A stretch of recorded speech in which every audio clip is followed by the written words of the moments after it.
In a quiet suburban neighborhood, Emily and her daughter, Lucy, had just moved into a charming old house. The place was perfect except for one detail: a large, ornate mirror in the hallway that was covered by a draped cloth. Emily, wanting to make the house feel like home, decided to uncover the mirror. She pulled off the cloth, revealing an intricately carved frame, but a plain, dark surface. Oddly, it reflected nothing. Later that evening, Lucy came running into Emily's room, eyes wide with fear.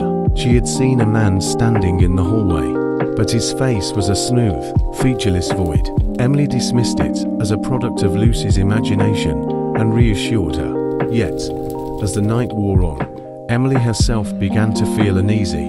The mirror seemed to absorb the light around it, growing darker and more unsettling as the hours passed. Around midnight, Emily heard a soft shuffling sound from the hallway. She cautiously stepped out, her heart racing. The air felt heavy, and the mirror's dark surface seemed to ripple like disturbed water. As she approached the mirror, the temperature dropped. Emily's breath fogged up in front of her. She reached out to touch the mirror, but her fingers were met with an unyielding, icy surface.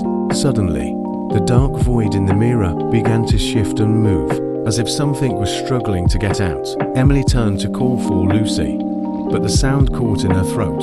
In the reflection, she saw the faceless man, a figure with no features, just a smooth, dark void where his face should be standing right behind her. Panicked, Emily whirled around, but the hallway was empty. She turned back to the mirror, her pulse pounding.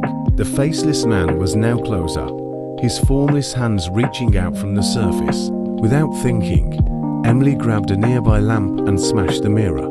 Shards flew everywhere, and with a final, guttural whisper, the dark void vanished.